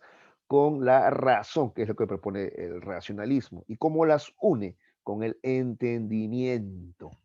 ¿Te das cuenta? Y así, este es el criticismo. Trata de conciliar al empirismo y al racionalismo. ¿Ya? Muy bien. Entonces, ¿cómo ocurre el conocimiento? A ver, ya, acá te lo voy a explicar. Dice, el conocimiento empieza con la experiencia, que es la intuición sensible, ¿ya? O sea, con los sentidos, pues. Ya, esto nos brinda una gran cantidad de información que recibimos por medio de nuestra sensibilidad o sentidos, ¿ya? Así comienza el conocimiento, ya. Ahora, la sensibilidad recibe la información y la presenta en un espacio y tiempo. Así surgen los fenómenos, que es aquello que nosotros estamos viendo en estos momentos. ¿Ya? Entonces, ya, está bien, hay una sensibilidad, digamos así, externa, captar las cualidades de los objetos con los sentidos, pero también tenemos una especie de sensibilidad interna, por ejemplo, esta de espacio y tiempo. ¿Ya? Dice, por eso jamás conoceremos las cosas tales como son realmente. ¿Ya? Las cosas que vemos son fenómenos que nuestra sensibilidad presenta en el espacio y tiempo. Por tanto, nunca sabremos cómo son estas cosas sin usar nuestra sensibilidad. ¿Ya? O sea, lo que conocemos, lo conocemos a través de nuestros sentidos. ¿Ya? Otra especie que pueda tener otros sentidos, lo puede captar de manera pues diferente, ¿sí o no? Por eso nosotros conocemos no la cosa en sí, sino la cosa para sí, o sea, cómo es la realidad para nosotros. A ver, te explico, ya te explico esto. Escucha, escucha. Yo sé que es un poquito complejo. Así es la filosofía, pues hijos. A ver, escuchen, escuchen.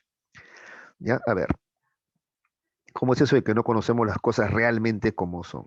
Ya, las cosas realmente como son, le vamos a llamar cosa en sí o noumeno, ¿ya? Eso no lo conocemos. ¿Qué conocemos? La cosa para sí, o sea, el fenómeno es lo que conocemos, ¿ya? A ver, te explico. Vamos a suponer que está en el bosque, ¿ya? Un ser humano, ¿ya? Cualquiera de ustedes. Vamos a suponer que también hay un perro, hay un murciélago, y para darle un poquito así de emoción, el depredador, ¿ya? El depredador, listo. Entonces, y he mencionado al hombre, al perro, al murciélago y al depredador, porque cada uno tiene sus sentidos más desarrollados en un aspecto que en otro, ¿no? Somos diferentes a nivel sensorial, ¿de acuerdo? Ya. Entonces, ya tú sabes, el humano como ve el bosque, ya tú sabes, igual que nosotros, pues, no sé, con verde, por colores. La vista es nuestro principal sentido. En cambio, el depredador, si tú te acuerdas de la película, ellos más tienen una sensación o percepción térmica, ¿te acuerdas? Ellos ven manchas de calor, ¿no es cierto? ¿No?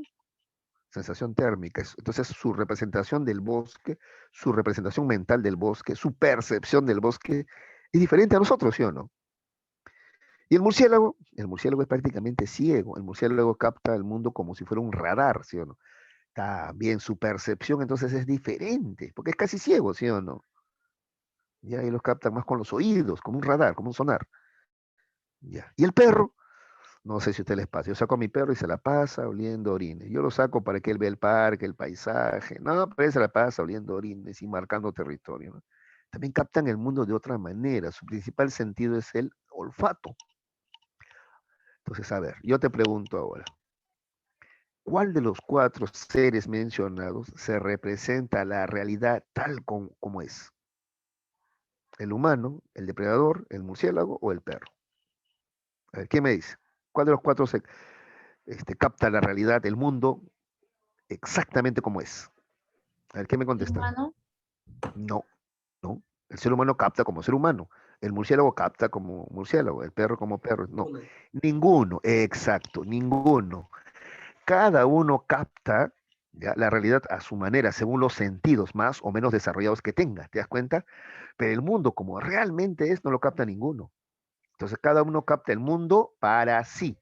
Pero el mundo o la realidad en sí, tal como es, no lo capta nadie.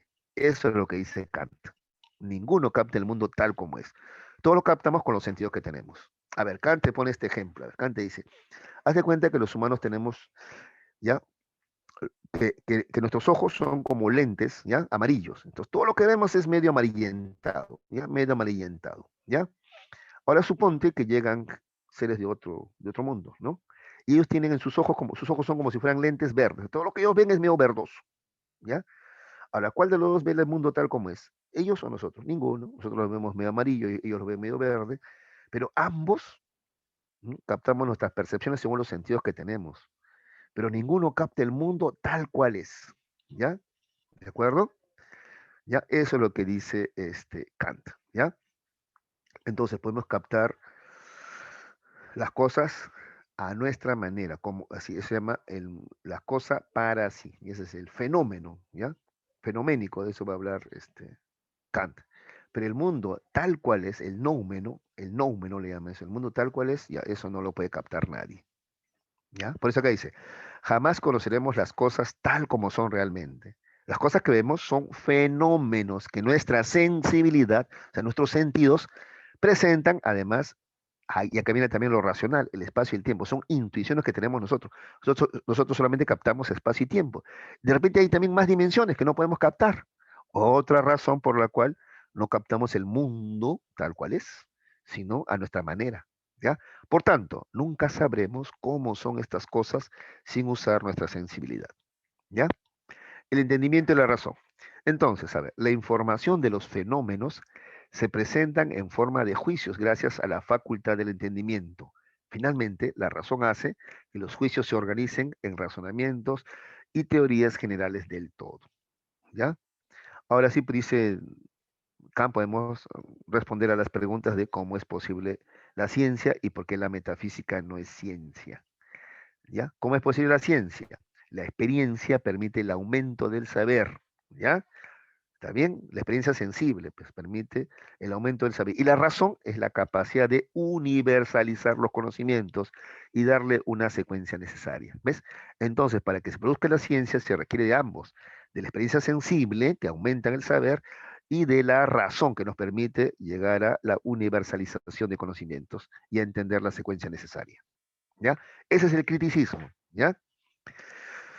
¿Qué más? ¿Por qué la metafísica no es ciencia? Porque la metafísica habla de entidades que no pueden ser captadas por la experiencia. Muchachos, mira, esto lo vamos a volver a ver en el tema de nociología, pero a mí me interesa que lo entiendas ahora. ¿Ya? En la nociología vamos a ver respecto a la posibilidad del conocimiento. ¿Es posible o no conocer? Los dogmáticos te van a decir, sí, todo se puede conocer. Los escépticos, no, el hombre no puede conocer nada. Y Kant se pone en el medio. Podemos conocer el fenómeno, la cosa para sí, aunque el mundo en sí, que es el fenómeno, no lo podemos conocer, ¿ya? Porque conocemos según los sentidos y la razón que tenemos. Con eso conocemos, pues. Quiero decir que si hay otros seres que tienen sentidos diferentes y una razón o razonamiento diferente, van a captar también el mundo diferente, pues como especie, ¿ya? Y sobre el tema del cuál es la fuente del conocimiento, que es lo que estamos viendo ahorita, el racionalismo dice que la fuente del conocimiento es la razón. El empirismo dice que es la experiencia sensible. Y Kant, que es criticista, se pone en el medio. No, para que exista el conocimiento se requiere de ambos, la razón y la experiencia. La experiencia y la razón. ¿Ya? ¿Qué más? También de Kant tenemos que ver su ética, ¿ya? A ver, mucha atención. Y Kant lo que propone es la ética formal, una ética formal, ¿ya? Según Kant, todas las éticas anteriores a la de él, por eso él habla del giro copernicano, ¿te acuerdas? Él cree que hace una gran diferencia, y sí lo hace, ¿eh? Sí lo hace, ¿eh? ¿Ya? Hace una gran diferencia con los demás. Por ejemplo, él dice que todas las éticas anteriores son materiales. ¿Cómo éticas materiales? O sea, eudemonistas. ¿Por qué? Porque siempre buscan ganar algo, dice. ¿Ya? Por ejemplo, ¿te acuerdas tú? Hemos visto en la filosofía helenística romana, ¿no? Ya. Los hedonistas decían que es bueno aquello que te causa placer. O sea, tú buscas ganar algo, buscas placer, buscas utilidad, buscas provecho, y eso está mal, pues. Si tú haces el bien buscando algo a cambio, eso ya no es bien, pues. Eso es éticamente incorrecto. Tú tienes que hacer el bien sin esperar nada a cambio. Esa es la ética formal. Entonces, si no te basas en el placer, no te basas en el beneficio, ¿en qué te basas? En la lógica. Algo es bueno porque es lógicamente correcto. Esa es la ética formal de Kant. ¿Ya? A ver, te pongo un ejemplo más para que entiendas cómo él critica las anteriores. Por ejemplo, a ver, escucha, mira, si un católico se porta bien, ¿ya? Es bueno, pero solamente porque tiene miedo en ir al infierno o porque está esperando el premio de ir al cielo, entonces no es bueno en realidad, pues está fingiendo, pues sí o no. Tú tienes que hacer el bien sin esperar nada a cambio. Tú tendrías que hacer el bien incluso si no hubiera cielo ni infierno. Esa es la ética que propone Kant, ¿no? Entonces así tú vas a entender cómo hay tanta gente que va a la iglesia, se chanca el pecho, reza, y es corrupta, es malvada, es delincuente, ¿no es cierto? ¿Te das cuenta? ¿Ya? Porque esa no es una ética correcta. Pues. La ética correcta es la ética formal. Hacer algo sin esperar nada a cambio. Entonces no te guíes por el placer, por el beneficio, por el provecho. No, no, no, no. Entonces, ¿en qué te guías? Ah, en lo siguiente te dice Kant, en la razón. ¿Ya? Entonces dice, la ética formal se debe generar una actitud moral, aquella que, primero, no persiga algún beneficio a los seres humanos, ¿no? Ningún beneficio. Dos, se actúe de buena voluntad y por tanto de forma autónoma, sin estar obligado por algún deseo o mandato externo, ¿ya? Por ejemplo, las normas se cumplen porque se cumplen. Acá no hay que mentira piadosa. Mi amiga me preguntó, ¿estoy gordita? Sí, estás gordita. Uy, qué cruel, ¿no? Mejor una mentira piadosa. No, no, no. Para acá no es así. Las normas se cumplen porque se cumplen. La moral se cumple porque se cumple. Si no, no está siendo moralmente correcto, ¿ya? Éticamente correcto. Y además tiene que ser universal, aceptado por todos, ¿ya? Entonces se cumple en todo momento y en todo lugar. Esa es la ética formal que propone Kant. Repito, no esperar nada a cambio, actuar siempre de buena voluntad y que sea aceptado por todos. ¿Ya? Eso es lo que propone Kant. Por eso, Kant te dice que la ética formal es aquella que nace de estos acá, imperativos categóricos, no de los imperativos hipotéticos. Los imperativos hipotéticos están condicionados por algún beneficio, se ejecutan por la obligación de alcanzar el beneficio. Por ejemplo, una mentira piadosa para que mi amiga o mi amigo me quiera más. No. En cambio, el imperativo categórico es totalmente incondicional. Se ejecutan sin obligación y con total libertad, sin esperar nada a cambio además. ¿Ya? Eso es lo que propone en términos éticos eh, Kant. ¿Ya? Entonces, a ver, de Kant, ¿qué nos interesa? A ver, en el tema de la nociología, la teoría del conocimiento, ya nos interesa que él, entre el racionalismo y el empirismo, ¿ya? Él se pone en el medio y te pone el criticismo y te dicen que para que ocurra el conocimiento se requiere tanto de la experiencia como de la razón. ¿Ya? Y hay toda una explicación para esto, acá está, ¿no? La experiencia sensible es primero, pero también tenemos ya una especie de sensibilidad, por ejemplo, el espacio y tiempo son formas de sensibilidad que están ya en nosotros también, ¿ya? Y así podemos procesar la información, ¿ya? A través de los sentidos que tenemos y con estas y otras sensibilidades que tenemos como el espacio y el tiempo, por ejemplo, ¿ya? Y en cuanto a la ética, que acabo de señalar, ¿ya? Él propone una ética formal, ¿ya? ¿En qué se diferencia con todas las demás éticas? Con que esta no espera nada a cambio y se cumple siempre, ¿ya? Listo. ¿Alguna pregunta? Ya. A ver, sí, sí, escucho, escucho. Ah, no, profe, dijo. Ah, ya, ya. Gracias, Todo claro. gracias, gracias. Ya, mamita. Muchas gracias, Chávez. Muy amable de tu parte, ¿ya? Y muy considerado también. Ya, a ver chicos, ahora vamos a hacer la práctica dirigida. A ver, esta práctica dirigida es bastante parecida a la de academia, ¿ya? Entonces, si algo no se entiende, no se preocupen, yo lo voy explicando. Van a ver que el temático es más sencillo. El temático que he hecho o que hago siempre es ¿no? Más aproximado al nivel de ustedes, pues ustedes todavía están en colegio todavía. Incluso algunos tengo entendido que están en cuarto, incluso algunos todavía, ¿no? ¿Ya? Así que no se preocupen. Ya, a ver, pero empecemos. Nosotros, por ejemplo, no hemos visto el Renacimiento, pero te cuento que la filosofía moderna comienza con el Renacimiento. No sé si usted ha visto esto en historia. ¿Y qué es el Renacimiento? El Renacimiento, ¿qué cosa renace? Se deja de lado la religión, el cristianismo, y se vuelve a los clásicos. ¿Cuáles son los clásicos? Los filósofos griegos, pues. ¿Ya? A ver, entonces acá dice, el Renacimiento implica volver a la cultura y ciencias clásicas, eso son los griegos, ¿ya? Pero sin el dogma escolástico, ese es medieval, ¿ya? Por ello, la filosofía se practica como una actividad de hombres libres. En ese sentido, se oponía, ya esto tú no lo sabes, no te preocupes, se oponía al criterio de autoridad. Y te explico, ¿ya? En la Edad Media existió, primaba el criterio de autoridad. ¿Quién lo dijo? Fulano. Por ejemplo, lo dijo San Agustín. Ah, entonces es verdad. Solo porque lo dijo él, ¿ah? ¿Ya? ¿Tú qué vas a saber hoy si eso lo ha dicho Santo Tomás? Ah, es verdad porque él lo dijo. ¿Ya? Ese es el criterio de autoridad.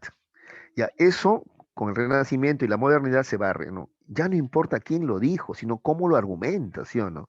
Acá no es quién lo dijo, sino cómo se argumenta. Justo te cuento, a ver, hace unos días yo tuve un debate en las redes con un tipo que decía, oye, me decía, ¿no? Porque yo le criticaba las ideas políticas de Vargas Llosa. Entonces que Mario Vargas Llosa, nuestro premio Nobel, está apoyando a Keiko Fujimori de manera cerrada, ¿no? Entonces yo criticaba eso, pues entonces me dice, pero oye, pero eso lo dice Vargas Llosa, y que es un premio Nobel, pues en cambio tú qué eres, un profesor nada más, ¿no? Entonces yo le digo, pero ese es pensamiento medieval, pues.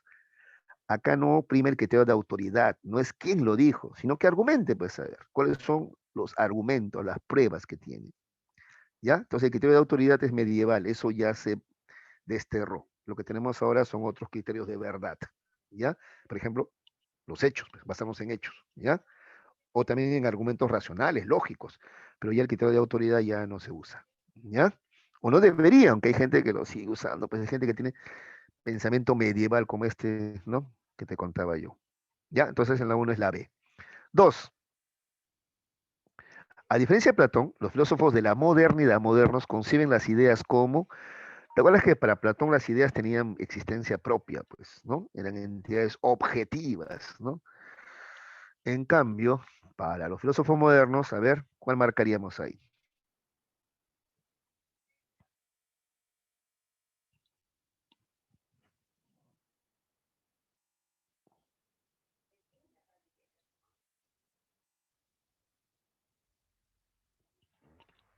¿Te acuerdas que para los modernos, ¿no?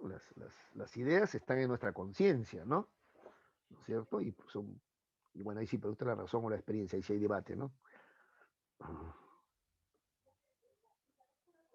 Ya, entonces la respuesta mejor sería la D, ¿no? Entonces, para los filósofos modernos, ¿no? Las ideas se consideran las ideas como existentes en nuestra mente o conciencia. En cambio, para Platón, ¿no? Eran entidades objetivas con vida propia, ¿no? Entonces, la D es la mejor respuesta, ¿ya? Porque la E, a ver, contenidos en la mente que existen. No, no, no, pues la E se contradice solito, ¿no? La E no puede ser, la E se contradice solito. Entonces nos queda la D de dedo. Ya, la D de dedo es la mejor respuesta. Ya. A ver, acá tienen que responder ustedes, si no yo voy a preguntar, a ver. A ver, vamos a ver. Dice, según el empirismo John Locke, a ver, ¿quién me contesta? A ver, cualquiera de los tres que voy a mencionar, ¿ya? Borja, Muñico o de la Cruz. A ver, cualquiera de los tres, o las tres, a ver, cualquiera de los tres. A ver, ¿quién quiere contestar la pregunta 1? A ver, Borja, Muñico o de la Cruz. A ver.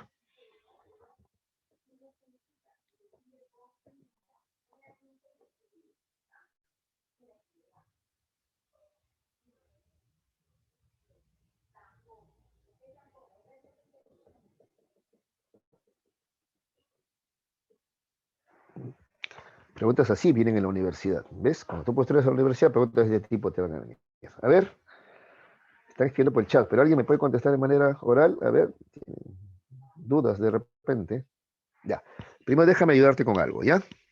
¿Qué es esto de a priori y a posteriori? ¿Ya? A posteriori significa después de la experiencia. A priori es antes de la experiencia. ¿Ya? ¿De acuerdo? ¿Ya? Entonces tus conocimientos pueden ser a priori, antes de la experiencia, o sea, antes de que lo captes con sentidos. En cambio, a posteriori es después, ya lo que has captado con los sentidos. ¿Ya? Entonces, Luke, que es empirista, él no cree en las ideas a priori, ¿sí o no? Para Luke, todas las ideas son a posteriori, producto de la experiencia sensible. ¿Ya? Entonces, para Luke, creo que la respuesta, sí, la respuesta sería la D, ¿no? El hombre nunca posee ideas a priori, sino que todas sus ideas son a posteriori, o sea, después de la experiencia sensible. ¿Te acuerdas? No hay nada en la mente que no haya pasado antes por los sentidos. Muchachos, si así respondieron, por el chat andan respondiendo varios, los felicito. La D. 4. Identifique la tesis que se refiere a la filosofía moderna. A ver, vamos a ver. La razón es la fuente del conocimiento para Descartes. Sí, pues, ¿no? Él es racionalista, ¿sí o no? Claro, Descartes. Entonces la 1 es verdadero, la razón es la fuente o el origen del conocimiento para Descartes, sí. Racionalista, muy bien. ¿Es posible conocer las cosas completamente para Kant? No, no, no, para Kant no. Conocemos el fenómeno, el noumeno, la realidad en sí tal como es. No, no, no la conocemos, dice Kant. Entonces, no, esa no es. ¿Es posible el conocimiento según Locke? Sí, Locke piensa que sí se puede conocer, ¿no? ¿De acuerdo? Solamente tenemos ideas objetivas de la realidad según Kant. Solamente tenemos ideas objetivas. No, no, no, no es cierto. ¿Ya? Entonces, en la 4 tendríamos 1 y 3, ¿ya? 1 y 3. O sea, la D. D también. Si así marcaste, te felicito. 1 y 3. Ya, a ver, ¿quién me completa eso? Eso sí lo pueden hacer ustedes, ¿ah? Yo voy a preguntar, a ver, la número 5 me van a contestar, igual voy a dar 3 opciones, ¿ya? Ledesma, Sandoval o Pérez Vázquez. Cualquiera de los tres puede responder, a ver. Ledesma, Gil, Sandoval Chamorro o Pérez Vázquez. A ver, les doy un minuto para que completen las 5, a ver.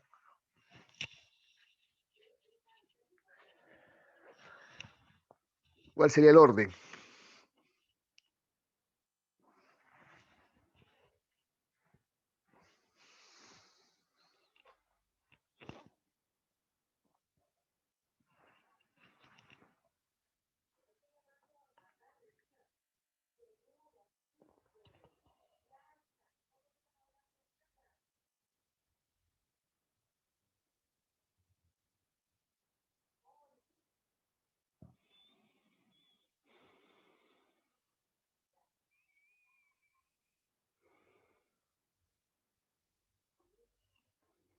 Listo. A ver, su respuesta.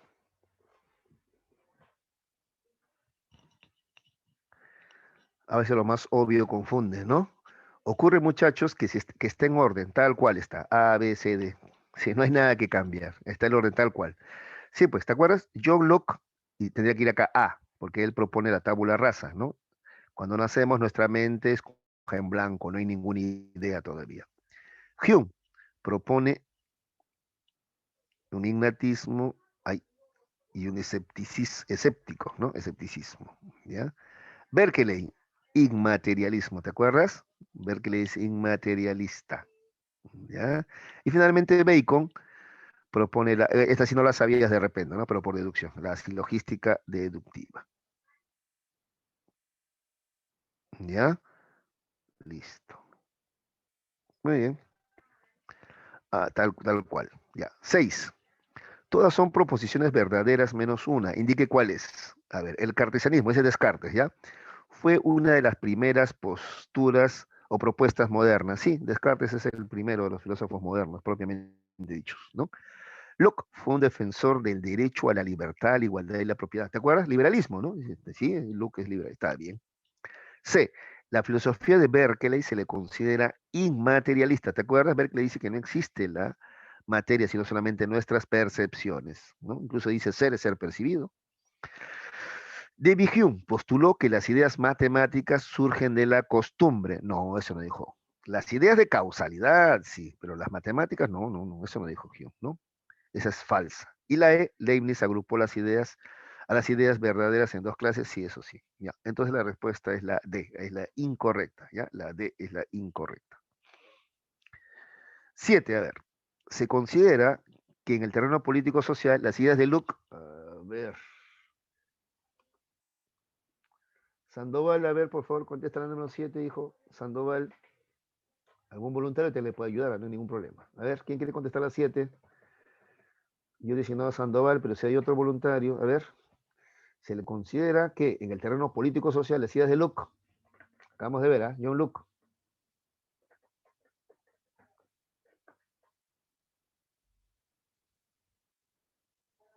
Sandoval, ¿estás ahí? ¿La D, profe? Allá. Claro, muy bien, muy bien. ¿Tú eres Sandoval? ¿O estabas aportando, hijita? No, no soy Sandoval. Ah, ya, mamita. Ya, gracias, gracias. Sandoval, bueno, bueno, espero que por el chat te estés contestando, Sandoval, ¿ah? Si no, vas a tener problemas, ¿ah? Ya, porque al menos tienes que estar atento a la clase, ¿ah? Sí, la D es la respuesta. Claro, habíamos dicho que Locke es el padre del liberalismo, pues, ¿no? Te prefigura la doctrina liberal. Muy bien contestado por su compañera. Gracias. 8. La tesis kantiana del autotelismo plantea que el hombre es, ya, esto es un dato adicional que tengo que darles, ¿ya? Kant propone el autotelismo en ética. ¿Qué es el autotelismo? La respuesta es la D, ¿ya? Dice que el hombre es un fin en sí mismo, ¿ya? El hombre no es un medio que tú utilizas, no, al hombre tú porque el hombre no es un medio, es un fin, ¿ya? A ver, ¿a qué me refiero? A ver, por ejemplo, cosas sencillas. Si un hombre utiliza a una mujer para su satisfacción, le engaña, le miente, le dice que la ama, pero no la ama, solamente la usa para su goce, su satisfacción, ya, por ejemplo, eso falta a la ética, falta al autotelismo, ¿no? Porque está viendo a la mujer, que es un ser humano, no como un fin, sino como un medio nada más, al cual puede usar. ¿Te das cuenta? Ya, igual, a ver, si un empresario, por ejemplo, después de que un obrero ha trabajado para él 20 años, lo despide y no le pasa una pensión, no le paga sus beneficios, entonces igual está faltando a la dignidad, lo ha usado como una herramienta, ahora que está viejito lo despide como si nada, ¿ya? Entonces, en la ética es importante entender que el hombre no es un medio, no es una herramienta, no es una cosa que tú puedes usar. El ser humano es un fin en sí mismo, ¿ya? Eso se le llama dignidad. Esa es la postura autotelista de Kant, y esto es muy importante, ¿ya? Muy importante entenderlo. ¿Hijos? El autotelismo, ¿ya? Entonces la respuesta es la D. El hombre es un fin en sí mismo, no es un medio, es un fin, no es una herramienta, es un fin, ¿ya? 9. La visión cartesiana de la naturaleza material, física, concreta, incluyendo el cuerpo humano es, a ver, ¿cómo veían Descartes y los racionalistas a la naturaleza? La veían de una forma mecanicista, como una máquina, ¿ya? La 9 es la C, ¿ya? Veían a la naturaleza como una máquina, ¿ya? Mecanicista. De acuerdo a Hume, dos hechos están conectados causalmente, no en forma real, sino por la, a ver, ¿qué decía Hume? Hume rechazaba el criterio de causalidad, ¿no? Porque muchas veces es un error que se comete producto de qué, a ver, producto de que, ¿quién se acuerda? A ver, ¿te acuerdas? Te puse el ejemplo incluso del viento y el temblor. Entonces muchos pueden creer que hay causa-efecto, pues como mi mamita, ¿no? Mi mamá pensaba que había una causa, que era el viento, y un efecto, que era el temblor, ahí está, causa-efecto, ¿ya? Pero ¿dónde estaba su error? En que ella no está usando la razón, sino que está usando la costumbre, ¿ya? Si eso respondieron por el chat, están contestando bastante, ¿ya? Si eso contestaron, costumbre, la B está muy bien, ¿ya? La 10 es la B. 11. En relación con John Locke, señale lo correcto. A ver, vamos a ver qué es correcto según John Locke. Ya tú sabes que es empirista, padre del liberalismo, vamos a ver qué más hay. A ver. ¿Es racionalista? No, no, él es empirista, ¿sí o no? ¿Es representante del idealismo subjetivo? No, tampoco. ¿Ya? Él es materialista más bien.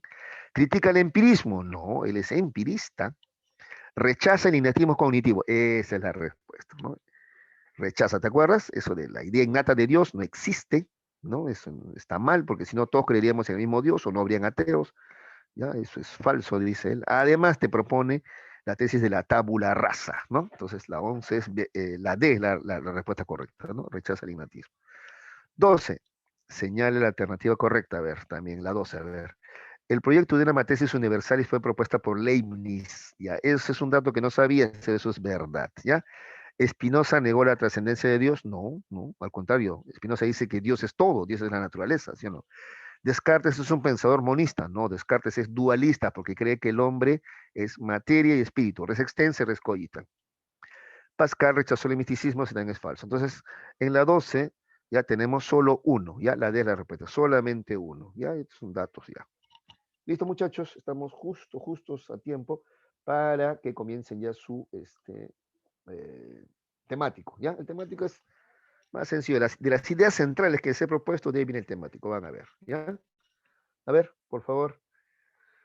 Mientras